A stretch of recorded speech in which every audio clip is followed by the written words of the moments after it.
Interested in investigation and security? Whether you are already a professional or you are in the beginning stages, take all of your classes at the National Investigative Training Academy. Choose from over 200 courses, all written and taught by experts in the field. The National Investigative Training Academy, or NITA, has offered high-level investigative and security training for over 12 years. Like live classes, NITA has those too. Sign up today for private investigation and security courses and use brand ambassador code B as in boy, A as in Adam, 2367. Take a look at investigativeacademy.com. You'll find the link in our show notes.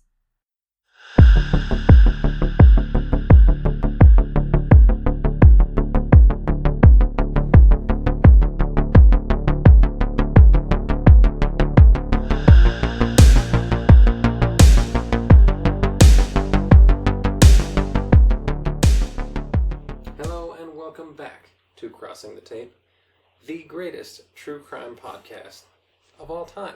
At least we think so. And you too, we hope. As always, we are your hosts. I'm Brendan. And I'm Hillary. And today we're bringing you part 2 of the story of Jacques Mesrine, public enemy number 1 in France. After his courthouse escape, Mesrine was labeled as public enemy number 1, and as such, the Ministry of the Interior formed a special unit to bring him down. The chief inspector, Robert Broussard, led the unit and managed to capture Jacques in a matter of months. Nice. Yeah. After Mesrine and a few allies robbed a bank, surprise, they decided to rob a second nearby bank, but police closed in too quickly and managed to arrest one of the gang members while the others escaped. Broussard's squad took the opportunity to interrogate the man. In exchange for a lighter sentence, the accomplice gave up the address of Mesrine's hideout.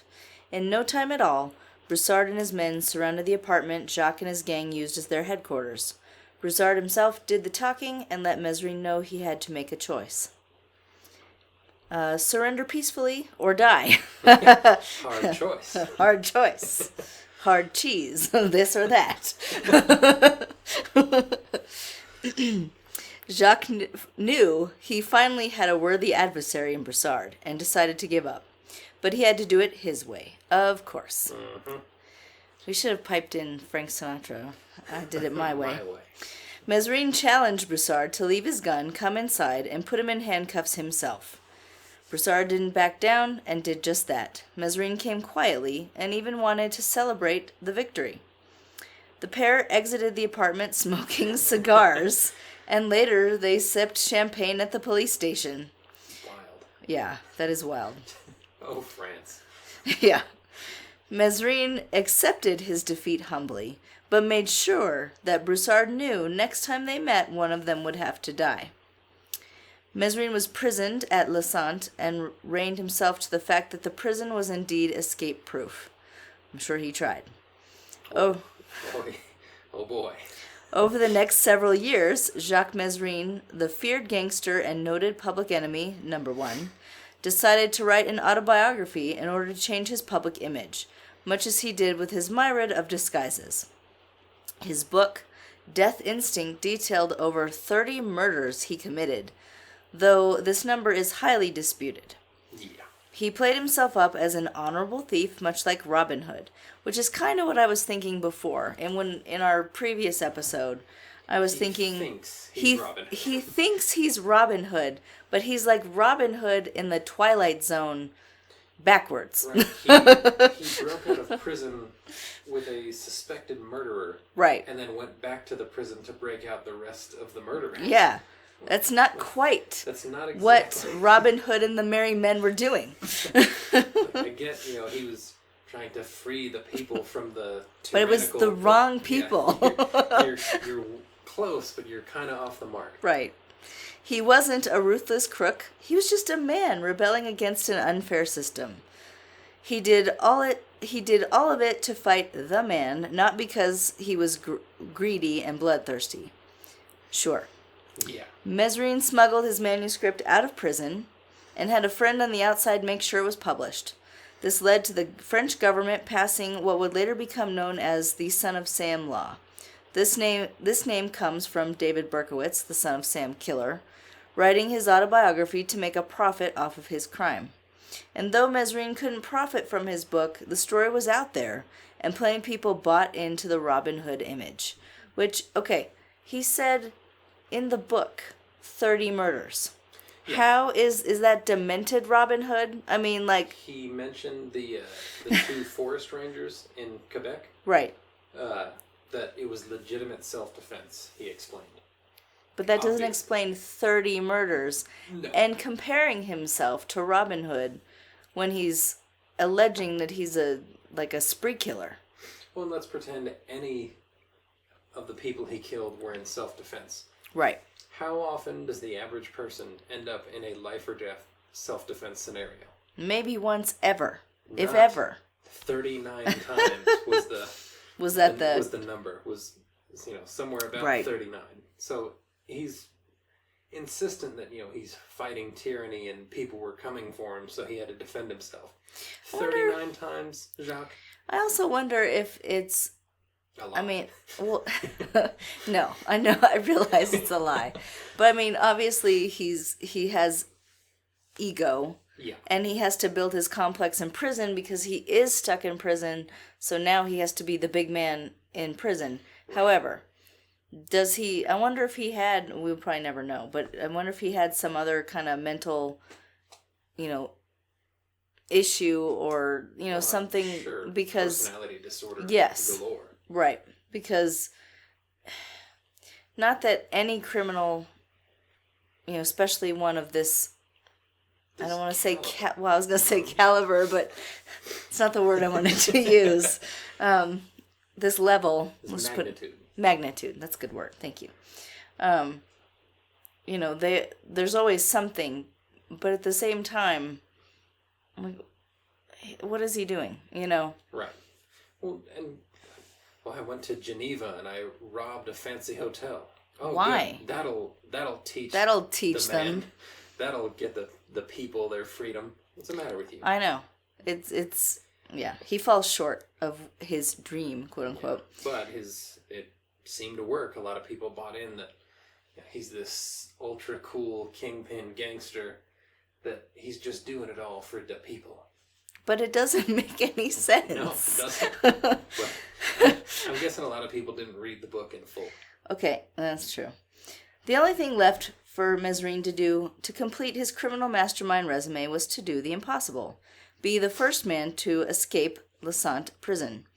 On May 8, 1978, Jacques Mesrine, in concert with François Bizet, a previous prisoner escapee himself, and Carmen Reeves, put their escape plan into action.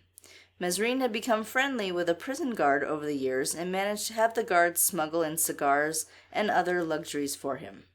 This escalated to the guard bringing him tear gas, 2 guns, rope, a grappling hook, and copies of keys to the cells and certain doors. What did he promise this guy? Did he promise him a bunch of money and I'm going to take you with me? Who does that? Hey, when we break out, you can come with us. I'm allowed if to someone, go home at the end if of my someone shift. said that to me and I was in that position, I'm like, fat chance, crook, get back. Let everybody know. I don't talk to this guy. He's trying to manipulate. Mesrine and his cohort stashed these items in the vents of the attorney visitation room, where they could count on privacy from the guards, which is actually kind of smart. Yeah. When they didn't have cameras and stuff then. No. When the day came, Mesrine was brought to visit his attorney, and the game was on. He threatened the attorney to keep quiet and gathered his equipment. Using the gun, he forced nearby guards into the visitation room before making them give up their uniforms. He locked them in the room, put them on the deputy chief's guard's uniform. He then put on the deputy chief guard's uniform. Yeah, one of the guys that was immediately outside the room happened to be the deputy chief of the prison, and he got that guy's uniform and credentials and everything. Wow. He freed François Bizet and Carmen Reeves from their cells and scaled down a catwalk over the prison yard. The armed inmates procured a ladder from some workers who were inside the yard, which was a stroke of luck given the height of the walls they needed to climb. They forced the workers to follow them as they climbed the inner wall. There, Mesrine used the tear gas to incapacitate the guard in the sniper's nest overlooking the yard. They then used the ladder to partially scale the 46-foot-tall outer wall. 46 feet. This sounds like a movie. This is nuts. It's a real escape from Alcatraz. Yeah. And they got lucky that there just happened to be some repair guys Like, in the yard. what if there wasn't? Then they're climbing that 46-foot wall just... Well, they did have rope and grappling hooks, though. Yes, but 46 feet. I know. My arms would get tired. I'm just saying. They used the grappling hook and rope to make it the rest of the way over, and Jacques Mesrine had successfully become the first man to escape Lassant, with Francois Bizet right behind him. Carmen Reeves had drawn the short straw. Unfortunately, he was shot dead by police that had rushed to the scene, narrowly missing the first 2 men. Yeah, so that third guy really... He should have just stayed where he was, man. Yeah. 46 feet. Come on. I wouldn't have done Even it. with the ladder? I wouldn't have been there, obviously, but like I wouldn't have done. What if you fall? Yeah. 46 feet, that's curtains. Right. But before we tell you the rest, let's hear a word from Taction USA. Taction USA is your go-to source for crime scene and evidence collection supplies. Taction USA offers quality products all designed and tested by active duty first responders and investigators. With no minimum order, you can order as much or as little as you need. Ordering is fast, with no hassle attached. Check out TactionUSA.com today and find the quality and quantity you need when it comes to crime scene and evidence collection supplies. That's TactionUSA.com, or look for the link in our show notes and Facebook posts. Incredibly, Jacques Mesrine was on the run once again. 4 days later, Mesrine and Bizet robbed a gunsmith to pick up some extra weapons, and robbed a Paris casino a few days later, scoring 130,000 francs, which is around $80,000 today. A gunfight ensued as they exited, and Mesrine ended up wounded by gunfire. Still, the pair managed to escape, eventually taking a farmer and his family hostage, forcing them to sneak them through the police roadblocks. That's Very too bad. Robin Hood. Yeah, right? The poor farmer. Mm-hmm. Soon they made another 450,000 francs in ransom after kidnapping a wealthy banker. This banker was the president of a bank branch which Mesrine had previously robbed.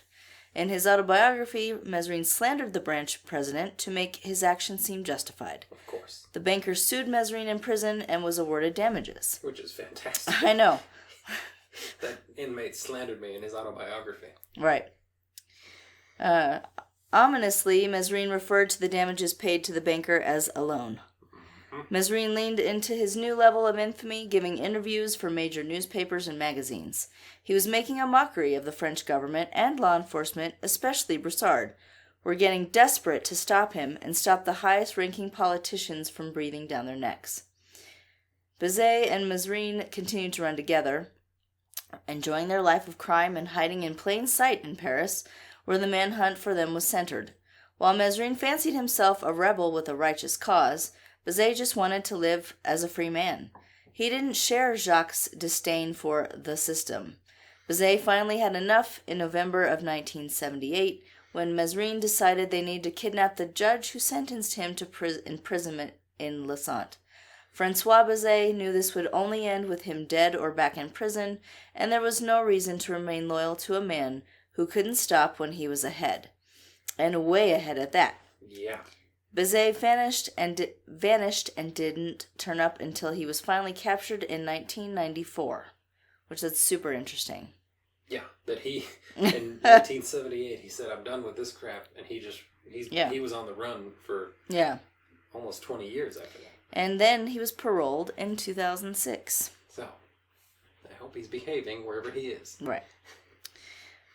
I'm sure he's probably learned from his ways. It kind of sounds like, He's got possibly. radical stories. I'm sure. But yeah, he knew that this wasn't the way. I'm done with him. With a few new amateur accomplices at his side, Jacques Mesrine stormed the home of Judge Charles Petit.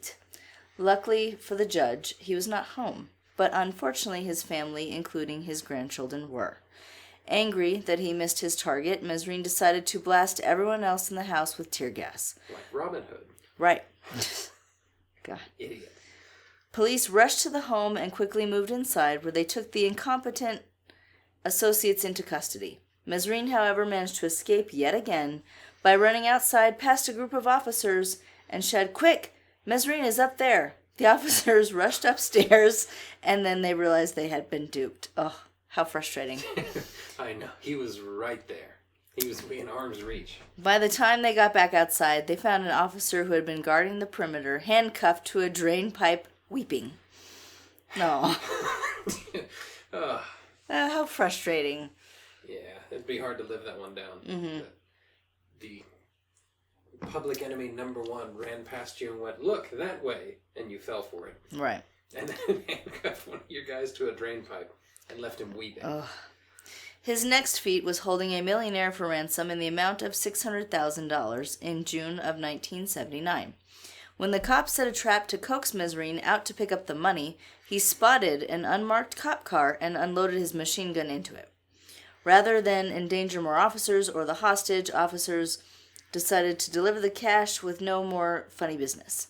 The newspapers and the magazines continued to write about Mesrine's exploits and make him out to be a celebrity criminal, except for one journalist named Jacques Tiller. Interesting. Mm-hmm. And also, I'm glad that at least one person didn't make him out to be a celebrity criminal.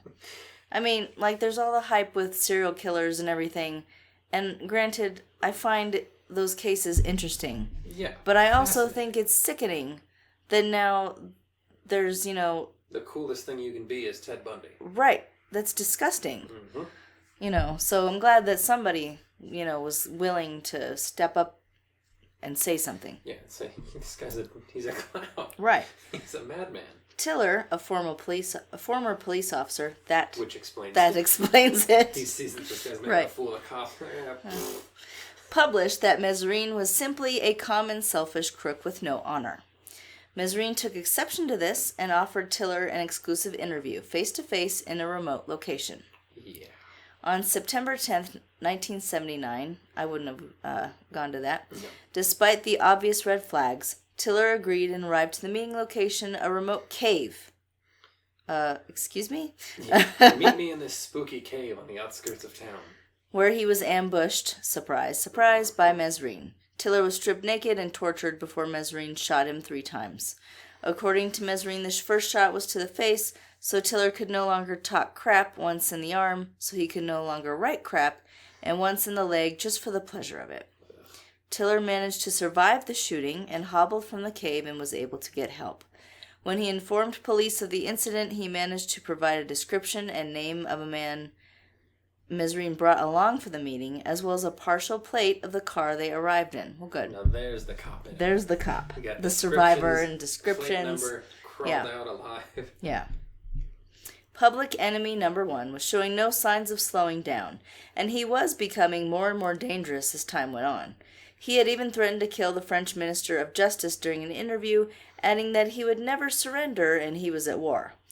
Luckily, Tiller's description of the accomplice led Broussard's squad to track the man down and tap his phone line. From phone calls, the officers learned Mesrine had a new girlfriend named Sylvia Jean-Jacques. Cross-referencing her name and partial license plate, officers determined she drove a gold BMW sedan. Very low profile. I know. Jeez. Why doesn't she just say, "It's me," on her license plate? Mesrine here. Further records checks indicated the vehicle had received several parking tickets in a particular neighborhood in the months prior. Undercover officers walked and drove the area until on October 31st, 1979, they saw a woman walking matching the description of Sylvia Jean-Jacques.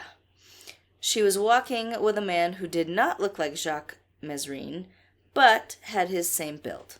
Believing this was Mesrine in disguise, Broussard had the couple tailed until they got home, and their house was put on 24-hour surveillance. Mesrine's location had been found, and for the first time the police were now a step ahead of him. Finally, they weren't fooled by one of his stupid disguises. Yeah. That guy's wearing a wig. Let's follow him. You know, the disguises remind me of the Sherlock Holmes game I play sometimes. You need to be a vicar. You need to be a vicar in order to get into this house.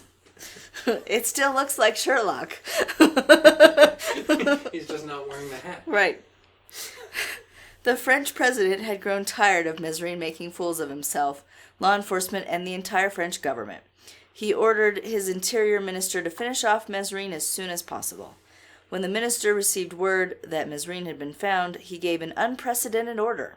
He ordered Broussard and his squad to stop Mesrine and take no risks when doing so, and in a permanent state of self-defense regardless of what sort of threat Mesrine posed when they encountered him. Really dangerous precedent there.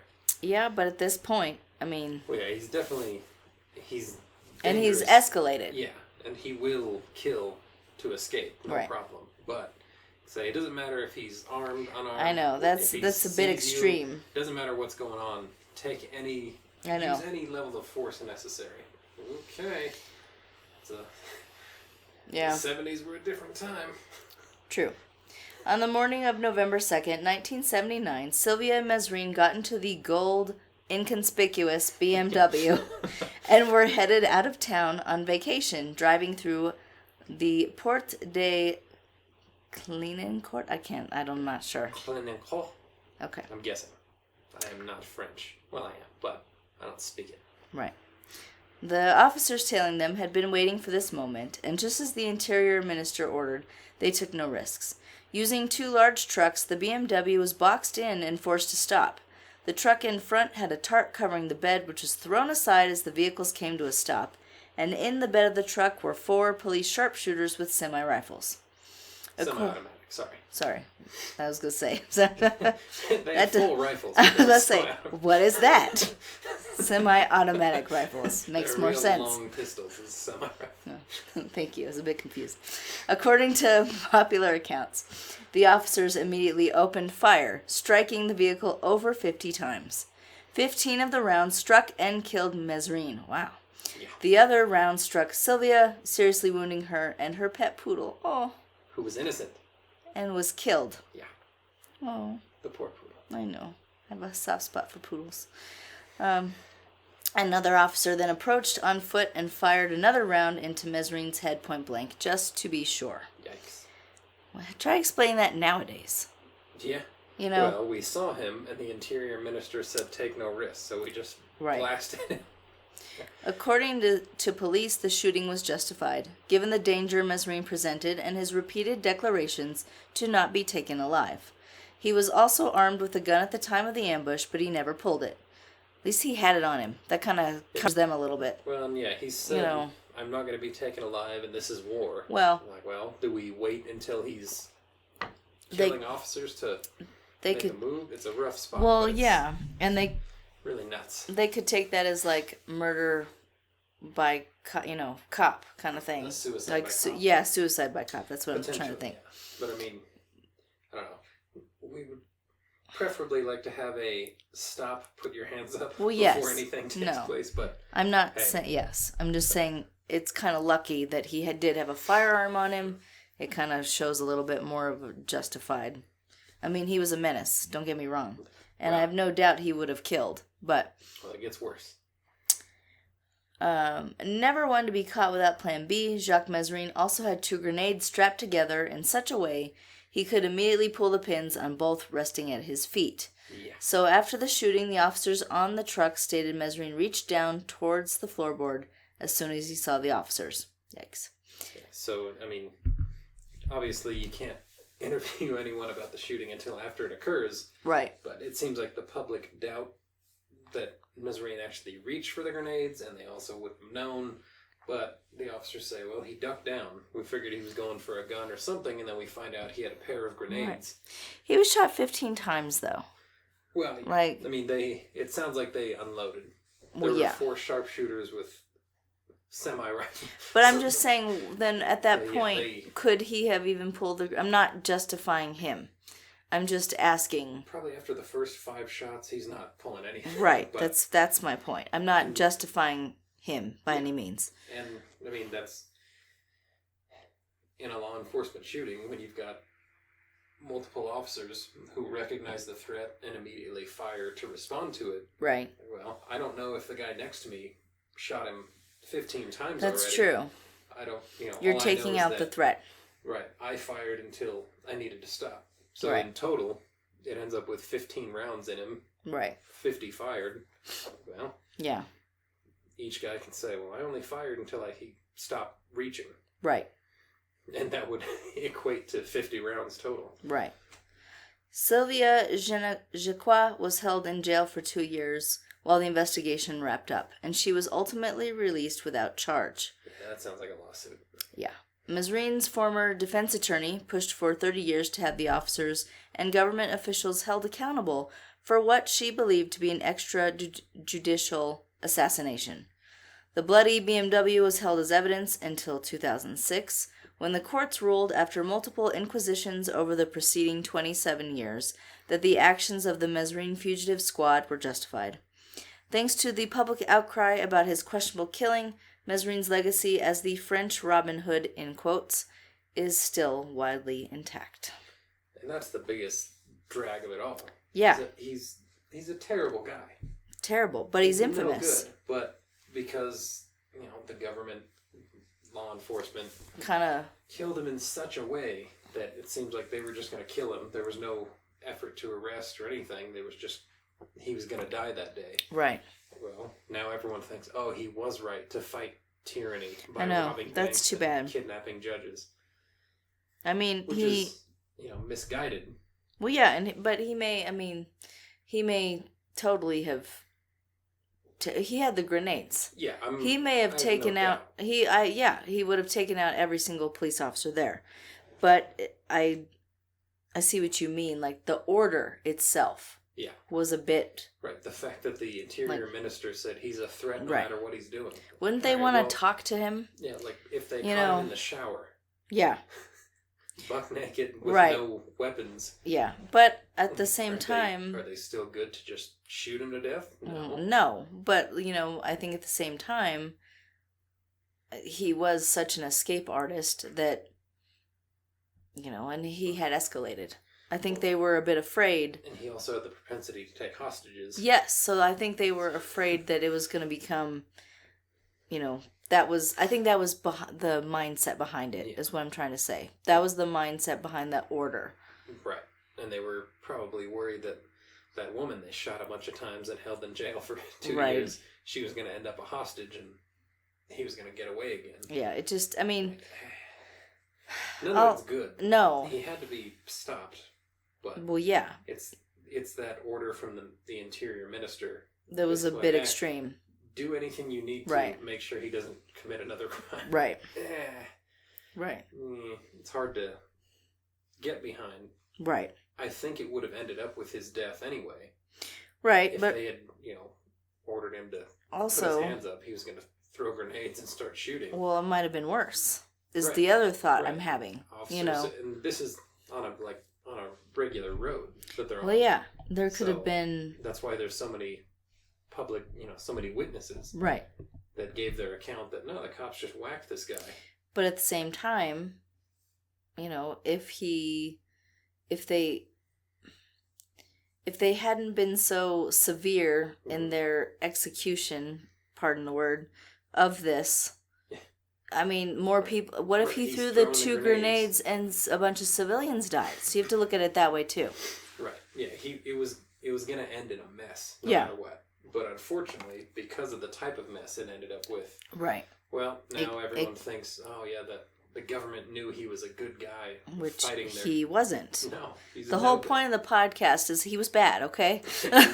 He's no good. Let's be very clear. He's a bad egg. Rotten. That was an interesting one, though. Mm-hmm. And a little lighter than the last episode. Yeah, some of our episodes have been a bit dark. Speaking of that, a little programming note. Soon we'll have another mini episode for you to wrap up our Jack the Ripper series. Yes. And then in December we're going to have a little Christmas fun. Mm-hmm. And the way things are shaping up for January should be a good time, too. Yeah, we have some interesting, different kind of cases for you. Yeah, we'll close the year and start the new one a little lighter than death and mayhem. As always, thank you for listening. Sign the crime scene log on the way out. Stay safe. And so long. 511 has collaborated with the best tactical teams around to develop their VXI product line. This collaboration has resulted in top-of-the-line gear for not only SWAT operators, but all first responders, outdoorsmen, hunters, and anyone who will only accept the best gear available. I had a chance to try out the new Sigurd shirt. Not only does it look great, but it feels great as well. The Sigurd shirt features 511's CryoTac technology, guaranteeing you'll stay dry and cool. The Sigurd shirt can be worn comfortably under a plate carrier, or on its own as a classy look at your next barbecue. This collared shirt won't be out of place at the shooting range or the golf course, ensuring you'll feel comfortable in any setting. Get your Sigurd shirt from 511 Tactical today.